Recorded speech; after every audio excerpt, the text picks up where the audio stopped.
How's it going, everyone? So today I wanted to do something a little different.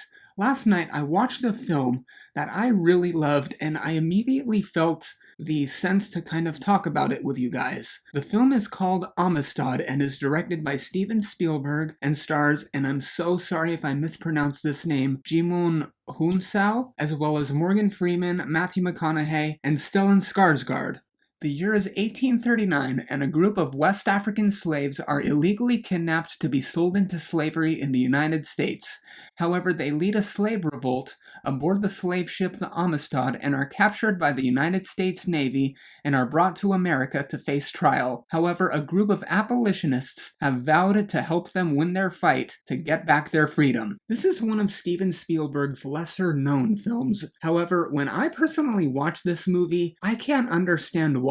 I think this film, while not perfect, is very good. And you can tell just by watching the film that the filmmakers didn't just make this movie to make a whole bunch of money off of it. They really wanted to teach us something. They really wanted to teach us a part of history that, quite frankly, does not get talked about enough, and I'm so thankful that this film exists. Films that deal with a heavy topic such as slavery are always really difficult to make. I mean, for the actors, filming scenes in a movie like that can be emotionally devastating and very difficult for them, and on top of that, the filmmakers want to be careful to not appear as if they're trying to make money off of the struggles of millions of innocent people, and if I'm being perfectly honest, this film does both of those things perfectly.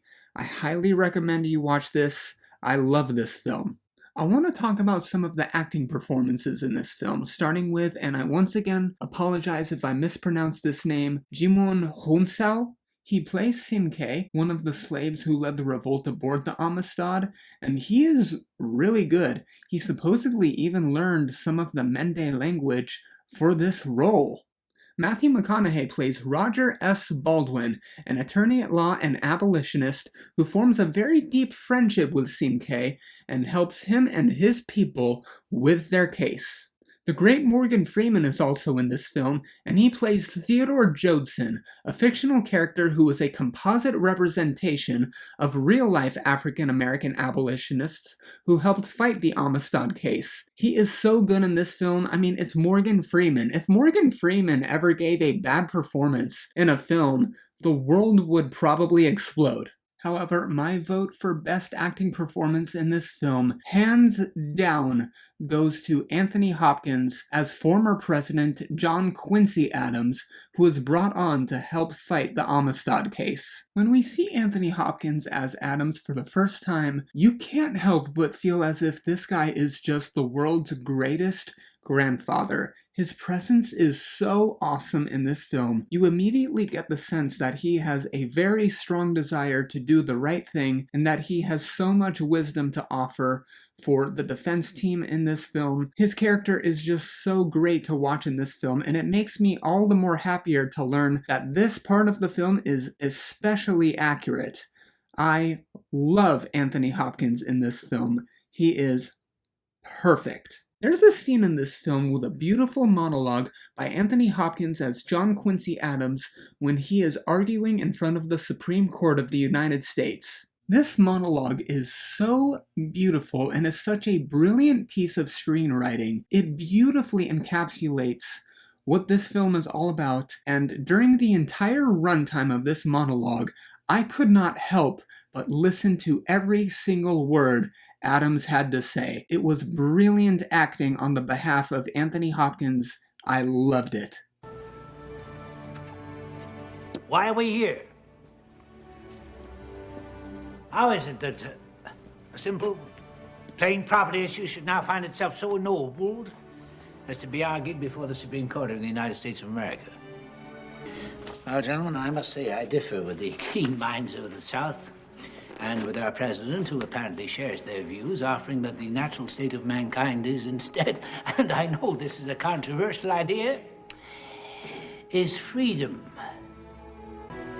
And the proof is the length to which a man, woman, or child will go to regain it once taken.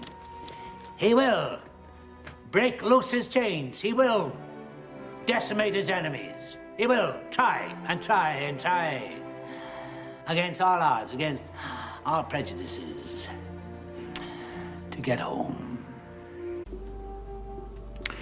See, the Mende believe that if one can summon the spirit of one's ancestors, then they have never left.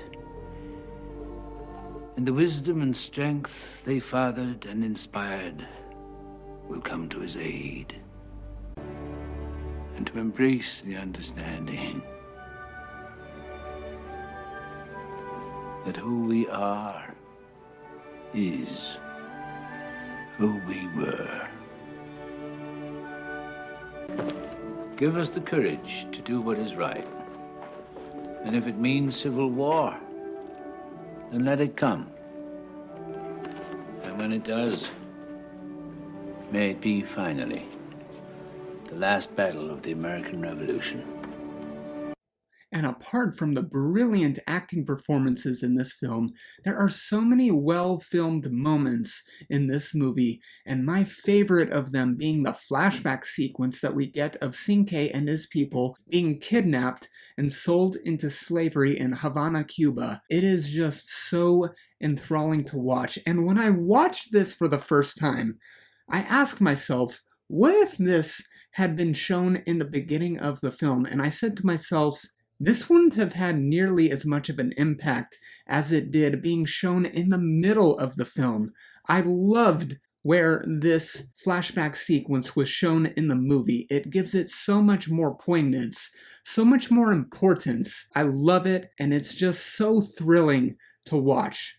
I do have a couple of minor issues with the film, but that's really all they are. Minor issues. The first half of the film is a bit slow and sluggish up until we get to Cinque's thrilling flashback sequence. And personally speaking, I thought the film could have been about 10 minutes longer. Other than that, this film was excellent. Amistad is an excellent film. It is well worth your time, well worth your money, and I'm going to give it an A-.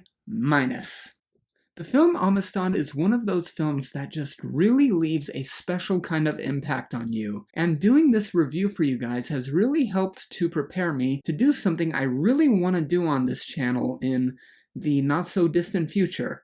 I would really love to discuss films on this channel that are not necessarily easy to talk about. Films such as Schindler's List or 12 Years a Slave, those kinds of movies, because I have to be honest, those are some of my favorite films ever. However, I don't quite feel I can give films like those an appropriate review right now. I want to give myself a little bit of time to kind of mature and to grow as a movie reviewer before I can give those films the kind of review that they truly deserve.